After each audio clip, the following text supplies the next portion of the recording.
The Great Hall of the Galactic Assembly was built to make visitors feel small. Its ceiling rose so high that clouds sometimes formed near the top. Its walls were made of black stone taken from dead stars. 17 species sat in their designated areas, each one believing they were the most important beings in the universe. Park Joon-ho stood in the center of the hall. He was not a tall man. He was not a strong man.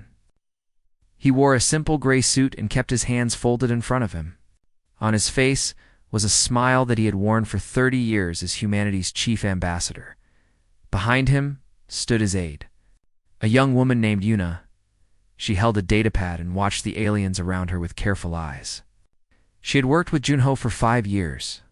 She knew him better than most people. And today, something felt wrong. His smile was the same as always, but his eyes were empty. The Velthrani High Speaker sat on his throne above everyone else. His species had ruled the galaxy for 10,000 years. They were tall, thin beings with gray skin and 4 arms. Their faces showed no emotion, but their voices carried all the arrogance of an ancient empire. "The humans come to us again," Korath said. His voice echoed through the hall. "Let me guess. You wish to talk? You wish to negotiate? You wish to find peaceful solutions?" Laughter spread through the chamber. The other species had heard this before. Humans always wanted to talk. Humans always wanted peace. Humans never fought back. Jano kept smiling. 3 weeks ago, the Keth attacked our colony on Harvest Moon. "We are aware," Korath said with a wave of his hand. 80,000 people live there, men. Women, children, farmers, teachers, doctors. Actress! Joon-ho paused. The Keth ate them all. The Keth representative made a clicking sound. The Keth were insectoid creatures, standing on 6 legs, with hard shells covering their bodies. They had mandibles instead of mouths, and compound eyes that showed no feeling. They had destroyed 17 species in their history. Eating other beings was simply what they did. "War is nature," the Keith High voice said. "The weak are consumed. The strong survive. This is the way of things. We sent a request to this assembly," Joon-ho continued. His voice remained calm. "We asked for justice. We asked for the Keth to face consequences for murdering our people. And we voted," Korath replied. "The matter was decided. The Keth acted within their rights as a sovereign species. Your colony was in disputed territory. It was not disputed. We had lived there for 80 years. Yet, the Keth disputed it. Therefore it was disputed." More laughter. The Orvani crystalline beings who cared only for profit calculated how much money they could make from this situation. The other species simply watched with amusement. Watching humans beg was always entertaining. Yuna saw something change in Juno's posture. His shoulders, which had been relaxed, grew tense. His hands, which had been folded gently, pressed harder against each other. She had never seen him like this. "He asked for reparations," Joon-ho said. "Payment for the families who lost everything," denied the Keth clicked. "We asked for a formal apology. An acknowledgement that what happened was wrong. Why would we apologize for eating food?" The hall erupted in laughter again. Even some of the neutral species found this funny. Humans were so weak, so desperate, so pathetic. Junho nodded slowly. He looked around the chamber, meeting the eyes of every representative. The Velthrani, who had watched his people die and called it politics. The Keth, who had murdered children and called it nature.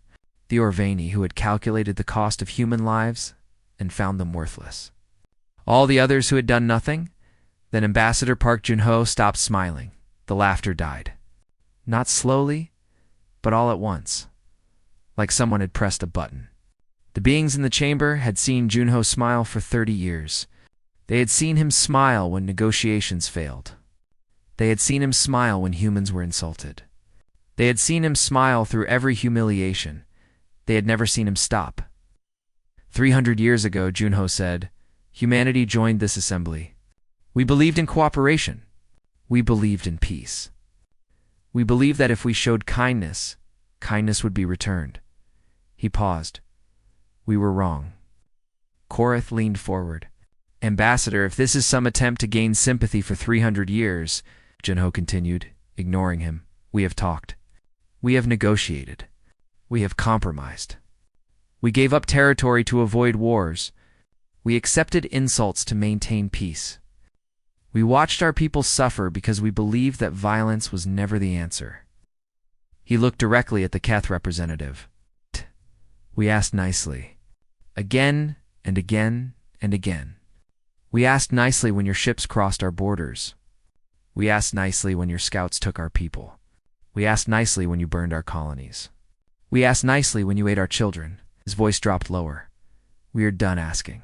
Junho turned and walked toward the massive doors. Yuna followed him, her heart pounding. She did not know what was happening, but she knew it was important. Where are you going? Korath demanded. For the first time, there was uncertainty in his voice. Junho stopped. He did not turn around. Humanity withdraws from the Galactic Assembly. Effective immediately. All treaties are cancelled. All trade agreements are void. All diplomatic relations are ended. You cannot do this, the Keith clicked. You need us. You are weak. You have always been weak. You were never weak, Junho said quietly. We were patient. There is a difference. He reached the doors. And what happens now? The Orvani ambassador called out. His crystal body flickered with colors that meant fear. He had studied human history. He knew what humans had done to each other before they reached the stars. What does this mean for the galaxy? Junho finally turned. His face was calm, empty, terrifying. It means that for 300 years, we chose to smile. We chose to talk. We chose peace. He paused. We are making different choices now. The doors opened. Junho walked through them. Yuna followed. The doors closed. The chamber remained silent for a long time. Finally, Korath laughed nervously. Let them go. They will return in a year, begging for trade rights. Humans cannot survive without us. But... The Orvani ambassador did not laugh. He was thinking about something he had read in human history books. Something an ancient human general had once said. Beware. The anger of a patient man. He looked at the closed doors and felt something his species rarely felt. He felt afraid. 3 Months passed after the humans walked away from the Galactic Assembly. The galaxy waited for them to return. They did not. The Velthrani High Speaker told everyone not to worry. Humans are traders, he said. They need our markets. They need our resources. Give them time. They will come crawling back. The Keth did not wait. They saw the human withdrawal as weakness. Within weeks, they had taken 3 more systems near human space. They expected complaints. They expected negotiations. They expected humans to come to the table and ask nicely. Instead, they received nothing. No messages. No protests. No response at all. This should have worried them. It did not. Far from the eyes of the galaxy, Admiral Kung Teho stood on the bridge of the HSS Resolve. It was the largest warship humanity had ever built. It was also one of 47 ships just like it. For 300 years, humanity had told the galaxy that they had no military. They had small defense forces, they said. They had security ships for protecting trade routes, they said. They were a peaceful species, they said. They had lied. Commander Shin Hannah approached the Admiral with a report. She was young for her position, only 32 years old, but she had trained for this moment her entire life. Her grandmother had been a soldier. Her mother had been a soldier. She came from a long line of warriors who had kept humanity secret for generations. The Keth have moved their breeding worlds closer to our border, she said. They think we will not notice. We noticed, Taiho replied. He was an older man, gray-haired and calm. He had commanded ships for 40 years, but always in secret. Always in the shadows. What else? The Velthrani have reduced their military budget by 20%. They believe the threat of war is over. Good. Let them believe that. Dr. Im Doyen entered the bridge. He was the oldest person on the ship, 83 years old, walking with a cane. He had spent his entire life studying alien species. He understood how they thought better than anyone. I have finished my analysis, he said. None of the major species are preparing for conflict. They genuinely believe we are incapable of fighting. Hana shook her head. How can they be so blind? They have seen our history. They know what we did to ourselves before we reached the stars. They dismissed it, Dojan explained. They believe that space travel changed us. They think that once species leave their home world, they evolve beyond violence. It is a common belief among older species. But it is not true for us, Taiho said. No, it is not. Doyan smiled sadly. We chose peace because we knew what we were capable of. We chose diplomacy because we were afraid of ourselves. The other species never understood this. They thought our kindness was weakness. They never realized it was a cage we built for the monster inside us. Deep in human space, truth was being revealed. Shipyards that had been registered as agricultural stations opened their doors. Inside were warships that had been under construction for decades. Research facilities that had been listed as humanitarian centers activated weapon systems that no other species had ever seen. Training bases that had been called cultural academies sent out their graduates, men and women who had spent their entire lives preparing for a war that might never come. Now it was coming. On the training world of New Busan, Sergeant Major Oji-ho addressed his soldiers. 10,000 men and women stood in perfect rows, their faces hard, their eyes focused. They had trained since childhood for this moment. For 300 years, Ji-ho said, his voice carrying across the field, humanity played a role. We smiled, we talked, we made ourselves look weak. Do you know why? No one answered. They knew he was not looking for a response, because we were giving them a chance. Every species we met, every empire we encountered, we gave them an opportunity to be better. To be kind, to be fair. Paused. They chose to eat our children instead. He walked along the front row, looking into the eyes of his soldiers. We do not give second chances. We gave them 1,000 chances. We gave them 300 years of chances. And what did they do with our kindness? They laughed at us. They stole from us. They murdered us. He stopped in the center. So now we stop being kind. His voice dropped to a whisper, but somehow everyone heard it. Now we show them what humanity looks like when it stops smiling. On Earth, in a building that officially did not exist, the leaders of humanity gathered. They were not politicians. They were not diplomats. They were the people who had kept humanity's true strength hidden for 3 centuries. A woman named Kong Murray stood at the head of the table. She was the director of strategic operations, a position that appeared in no government records. The preparations are complete, she said. 47 dreadnoughts, 300 cruisers, 2,000 fighters, weapons that no species in this galaxy has ever faced. Wow. An old man raised his hand. His name was Beek Sun-ho, and he had been part of this secret organization for 60 years. Are we sure about this? He asked. Once we reveal ourselves, there is no going back. 300 years of deception will be undone in a single day. The deception was always meant to end, Murray replied. We hoped it would never be necessary. We hoped the galaxy would learn to be better. We hoped that kindness would be returned with kindness. She looked around the table. We were wrong. And now, 80,000 of our people are dead because we kept hoping. The room was silent. The Keth think they are predators, Murray continued. They have never met a real predator. The Valthrani think they rule this galaxy. They have never faced an enemy who cannot be bought or intimidated. Every species out there believes they are at the top of the food chain. She smiled. But it was not a friendly smile. They are about to learn that they were never even close. In his quarters aboard the Resolve, Admiral Taiho looked at a photograph. It showed a small colony on a green world. Harvest Moon. He had visited there once years ago. He remembered the children playing in the fields. He remembered the families having dinner together. He remembered the peace and happiness of people who believed they were safe. They had been wrong. He put the photograph away and walked to the bridge. Commander Hannah, he said, send the signal. All fleets are to move to attack positions. Hannah nodded. Her hands moved across her console. Across human space, ships that had been hidden for decades powered up their engines. Soldiers who had trained in secret loaded their weapons. A species that had pretended to be sheep prepared to show its teeth, the galaxy had. Laughed at humanity for 300 years, the galaxy was.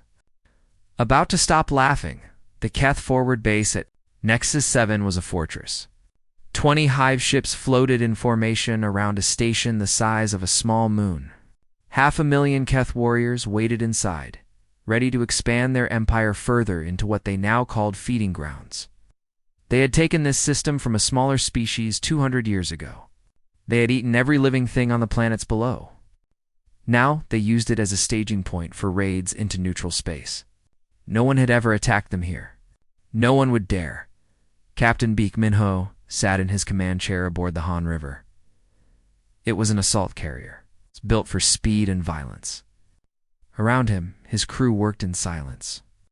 They had trained for this moment for years. They were ready. 30 seconds to arrival, his navigation officer reported. All weapons hot, Minho ordered. Drop us right in the middle of them.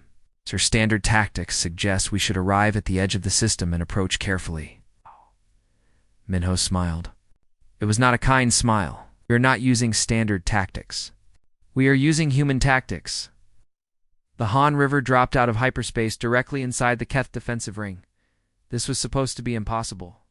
Every species knew that jumping into the middle of an enemy fleet was suicide. The calculations were too complex. The margins for error were too small. No one would be crazy enough to try it. Humans were crazy enough. The Keth had no time to react. One moment their sensors showed empty space. The next moment, a human warship appeared less than 1,000 kilometers from their command ship. And it was not alone. 11 more human vessels dropped out of hyperspace at the same instant, each one appearing exactly where it would cause the most damage. Weapons free, Minho said calmly. The Han River opened fire.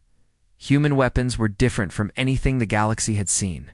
The Keth used plasma cannons that burned hot and bright. The Velthrani used energy beams that cut through armor. These were powerful weapons that the galaxy understood. Human weapons were not. Understood? Railguns fired projectiles at speeds that seemed impossible. They punched through Keth armor like it was paper. Missiles that moved faster than sensors could track slammed into hive ships and exploded inside them. Point defense systems that should have protected the Keth were overloaded in seconds. The Keth tried to respond. They were warriors. They had fought and won 1,000 battles. Their hive mind coordinated their ships, allowing them to move as one. But the humans moved faster. Target their command links, Minho ordered. Blind them. Specialized weapons hit the Keth communication systems. Suddenly, the hive mind was disrupted. Ships that had moved in perfect coordination began to drift. Warriors who had shared thoughts with millions of their kind were alone for the first time in their lives. They panicked. On board one of the Kethive ships, Private First Class Nam Sora led her squad through dark corridors. The lights had failed when human weapons had hit the power systems. Emergency lighting painted everything in red. She was small for a soldier, but she moved with the confidence of someone who knew exactly what she was doing. Her rifle was raised. Her eyes scanned every shadow. Contact ahead. Her squad mate whispered, "Saw them." 3 Keth warriors, massive creatures standing 2 meters tall on 6 legs. Their shells were supposed to stop plasma rounds. Their claws could cut through metal. Sora did not hesitate. She raised her rifle and fired. Human weapons were designed specifically to kill Keth. Armor-piercing rounds that found the gaps in their shells. Explosive tips that detonated inside their bodies. 300 years of studying their enemy had taught humans exactly how to destroy them. The 3 Keth fell in seconds. "Move," Sora ordered. They pushed deeper into the ship. Their mission was simple. Find the broodmother. Kill her. Without her, this hive ship would lose its purpose. They found her in the central chamber. She was enormous, 3 times the size of a normal Keth, her body swollen with eggs.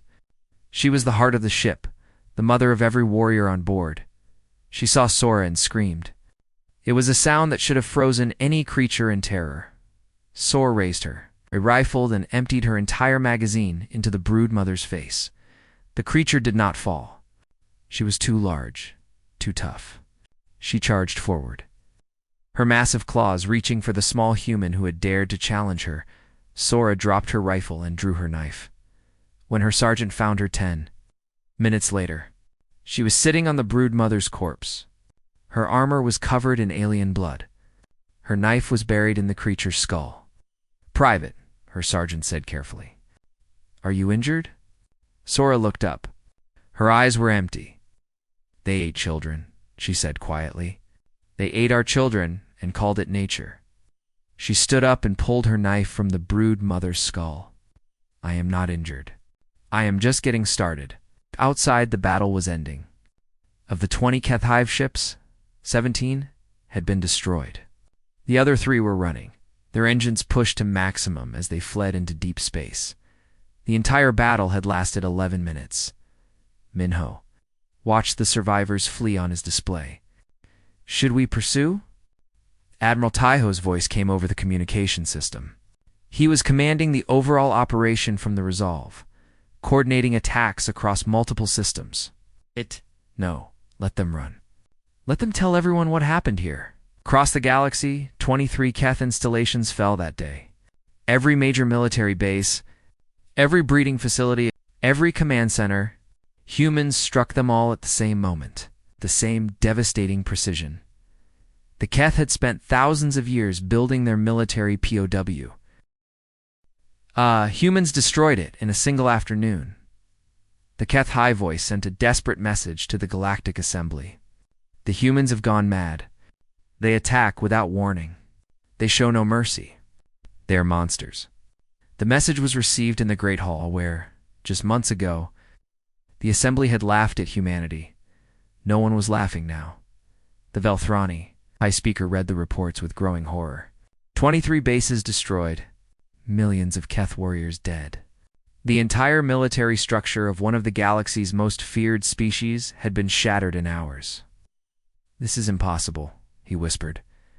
"Humans do not have this capability. They are peaceful. They are weak." His aide approached with another message. "High Speaker, the humans have released a statement. They are broadcasting it on every frequency in the galaxy." The message appeared on every screen in the assembly hall. It appeared on every communication device in known space. It appeared on the personal terminals of every leader, every commander, every citizen of every species. It was short. "We asked nicely for 300 years. We have stopped asking. To the Keth, you murdered our people. We are coming for every last one of you. To everyone who watched and did nothing, your turn is coming. This is not a war. This is a correction." The message was signed simply, "Humanity." The assembly hall was silent. Finally, the Orvani ambassador spoke. His crystalline body flickered with colors of pure terror. "What have we done?" he whispered. "What have we awakened?" No one had an answer, but deep in human space, Admiral Taiho had one. "They awakened humanity," he said quietly, watching the reports of victory flow in from across the galaxy. "And humanity remembers everything." 1 year had passed since humanity walked away from the Galactic Assembly. In that year, everything had changed. The Keth homeworld still existed. Humanity had not destroyed it. They could have. They had the power to burn every planet the Keth had ever touched. But they chose not to. Instead, they did something worse. They destroyed every military ship. They eliminated every warrior caste breeding facility. They dismantled every weapon factory. They left the Keth civilians alive. But they took away everything that made the Keth dangerous. The great predators of the galaxy were now farmers. They grew food on worlds they used to use as staging grounds for conquest. They raised livestock instead of warriors. They lived in peace because they had no choice. General Huang Yunji stood on the observation deck of the HSS Retribution. Watching the final Keth fleet scatter into the darkness of space, there were only 12 ships left. 12 ships from an empire that once had thousands. They're running. her aide said. Let them run, Yunji replied. They will tell stories about what happened here. They will warn their children. And their children will warn their children. The Keth will remember this lesson for 10,000 years. She turned away from the window. Now we deal with the others. The Velthrani were next. They had not attacked humanity directly. They had not eaten human children or burned human colonies. What they had done was worse in some ways. They had watched, they had seen humanity suffer and done nothing. They had laughed when humans begged for help. Diplomat Choi Nari was humanity's new voice to the galaxy. She was not like Junho. She did not smile. She did not negotiate. She delivered verdicts. She stood before the Galactic Assembly, which now met without any human representatives. The other species watched her with fear in their eyes. They had seen what humanity did to the Keth. They were terrified of being next. The Velthrani claimed to be leaders of this galaxy, Nari said. Her voice was cold. For 10,000 years, they have sat in their thrones and judged other species. They have decided who lives and who dies. They have watched massacres and called it politics. The Velthrani High Speaker tried to interrupt. We have always been fair. We have always followed the rules of the Assembly. Your rules, Nari replied. Rules you made to benefit yourselves. Rules that allowed the Keth to eat our children while you did nothing. She pulled out a datapad. 300 years ago, humanity asked the Velthrani for help against Keth's aggression. You refused? 200 years ago, we asked again. You refused? 100 years ago, after 17 human colonies had been destroyed, we begged you to intervene. You told us that peace was our responsibility. She looked up from the datapad. We remember every refusal. We remember every time you looked away. We remember every laugh, every insult, every moment of contempt. The High Speaker's forearms trembled. What do you want from us? Humanity does not want. Humanity demands. Nari's voice cut through the chamber like a blade. You will dismantle 70% of your military. You will pay reparations to the families of every human who died while you watched. You will put your leadership on trial for crimes against sapient life, and you will do this within 90 days. 90 days? The High Speaker rose from his throne. That is impossible. The logistics alone would take 90 days, Nari repeated. If you refuse, or if you fail to meet the deadline, we will do to you what we did to the Keth. She smiled. It was the same smile that Junho had worn for 300 years. Warm, patient, friendly. Now everyone knew what that smile meant. But we are not like the Keth, the High Speaker protested. We never attacked you directly. We never harmed your people. You allowed our people to be harmed. You had the power to stop it and chose not to. In our eyes, that makes you equally guilty. This is not justice. This is revenge. Nari's smile faded. You're correct. It is revenge. Humanity does not pretend otherwise. We gave you 300 years to choose justice. You chose profit and politics instead. So now you will face revenge. She turned to leave. Wait, the Orvani ambassador called out. His crystalline body flickered rapidly with colors of desperation. What about us? What does humanity want from the Orvani? Nari stopped. The Orvani calculated the cost of human lives and found them worthless. You saw our children being eaten and wondered how to profit from it. You are traders and merchants, so humanity will deal with you as such. She turned to face him. Every trade agreement will be renegotiated. Terms will favor humanity. You will pay tariffs on every product that passes through human space. And you will use your merchant fleets to help rebuild the colonies the Keth destroyed. For how long? For as long as we decide. The Orvani ambassador's body flickered with the colors of defeat. And if we refuse? Nari tilted her head slightly. Have you seen what we did to the Keth? The Orvani did not refuse. One by one, the species of the galaxy came to terms with humanity. Some surrendered immediately, offering whatever humanity demanded before they were even asked. Others tried to resist, forming alliances and building defenses. These alliances lasted about a week. Humanity did not fight like other species. They did not form battle lines. They did not follow predictable patterns. They struck from shadows. They appeared where they were not expected. They turned enemies against each other with whispered words and well-placed information, the galaxy learned. A new word, guerrilla. It was an old human word for a kind of warfare that no other species had ever imagined. On the diplomatic front, Nari continued her work. She traveled from world to world delivering humanity's demands. Some species called her a monster. Others called her a tyrant. She did not care what they called her. Do you ever feel guilty? Her aide asked one night, as they traveled between systems. We are not giving them chances to change. We are not showing mercy. Nari looked out the window at the stars. I visited Harvest Moon before the Keth destroyed it, she said quietly. I met a little girl there. Her name was Yoon Soji. She was 7 years old. She showed me her garden.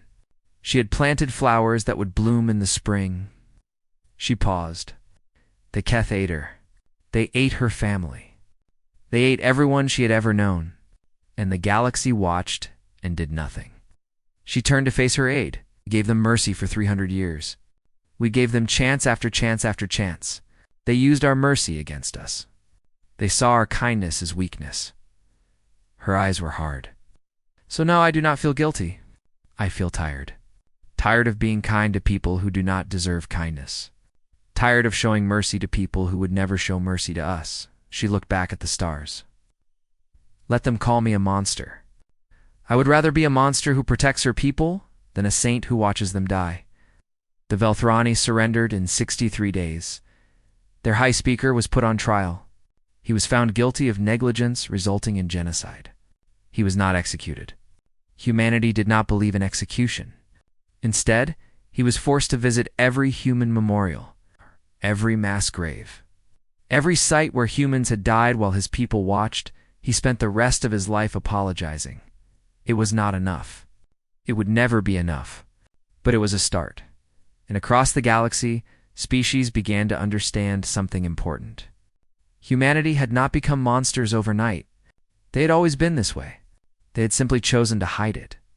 They had chosen peace and diplomacy and kindness for 300 years, but they had never forgotten how to make war, and now that the war had started, they would not stop until they were satisfied. The galaxy had awakened something ancient, something patient, something that remembered every insult, every injury, every laughing face that had watched human children die. Humanity remembered everything. And humanity was just getting started. 5 years had passed since humanity walked away from the Galactic Assembly. The galaxy was different now. The Keth had been reduced to 3 agricultural worlds. Their warriors were gone. Their empire was dust. They spent their days growing food and remembering what they had lost.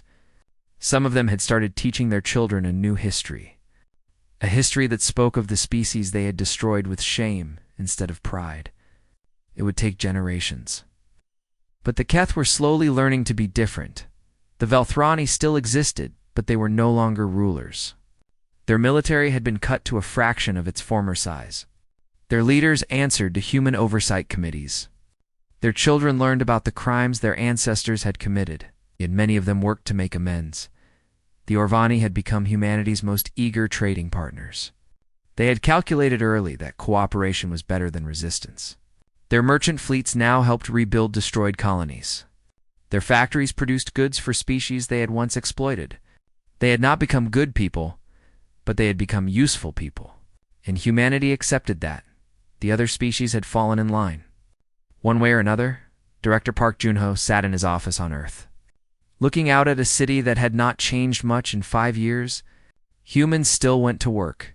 Children still went to school. Life continued as it always had. But everything had changed. A knock came at his door. "Enter," he said.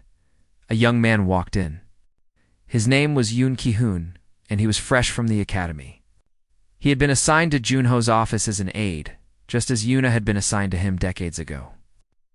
Sir Ki-hoon said, "The Vorthon have responded to our initial contact." Joon-ho turned from the window. "And they refused all offers of trade and diplomacy. They said that their species does not negotiate with weaker beings." "I see." Joon-ho's expression did not change. "What else?" They have begun slave raids on unprotected systems in the Outer Rim. 3 colonies belonging to minor species have been attacked. Thousands have been taken. Gunho nodded slowly. 5 years ago, this news would have filled him with despair. Humanity would have tried to negotiate. They would have asked nicely. They would have hoped for the best.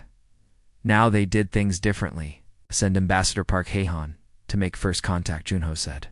Have her smile at them. Offer trade. Offer mediation. Offer friendship. Ki-hoon looked uncertain. And if they refuse? Junho turned back to the window. His reflection stared back at him. He looked old, tired, but his eyes were clear. Then we remind them what happens when humanity stops asking nicely. On the other side of the galaxy, Ambassador Park Haehan prepared for her mission. She was Junho's granddaughter. She had his smile, warm and patient and kind. She had learned diplomacy at his feet, studying the old ways of negotiation and compromise. She had also learned the new ways. Her ship, the HSS Patience, was officially a diplomatic vessel. Unofficially, it carried enough weapons to destroy a small fleet. Her crew were officially translators and aides. Unofficially, they were some of the most dangerous soldiers humanity had ever produced, Ambassador, her aide said. We are approaching the Vorthan border. Haehan stood and straightened her uniform. It was gray, simple, and professional. The same style her grandfather had worn for decades. Open a channel, she said. The view screen flickered to life. A Vorthan appeared. They were large creatures, reptilian, with scales of deep purple and eyes that burned with contempt. They had conquered a dozen systems in the past century. They believed themselves invincible. I am Ambassador Park Haehan of humanity, she said, bowing slightly. I come with an offer of friendship and cooperation. Our species believes that all beings can learn to live together in peace. The Vorthon commander laughed. It was an ugly sound, filled with mockery. Humanity, he said. We have heard of you. You are the species that talks instead of fights. The species that gives away territory to avoid conflict. The species that smiles while it is being insulted. Haehan's smile did not waver. That is one way to describe us. We do not negotiate with prey, the Vorthan continued. Your ships will be seized. Your people will be enslaved. Your worlds will burn. This is the way of the strong. I understand, Haehan said calmly. But before you make your final decision, may I share something with you? Speak quickly. I grow bored. Haehan nodded and transmitted a data file. On the Vorthon commander's screen, images began to appear. The Keth homeworld, once a fortress of predators, now a quiet farming planet. The Velthrani leadership standing trial for their crimes. The ruins of empires that had thought themselves untouchable. These species also believed they were strong, Haehan said. They also believed they did not need to negotiate with humanity. They also laughed at our smiles and dismissed our kindness. The images continued. Human warships dropping out of hyperspace inside enemy formations. Human soldiers fighting through corridors with brutal efficiency. Human missiles turning proud fleets into debris. We gave them every chance to be better, Haehan continued. We smiled at them. We offered friendship. We asked nicely. She paused.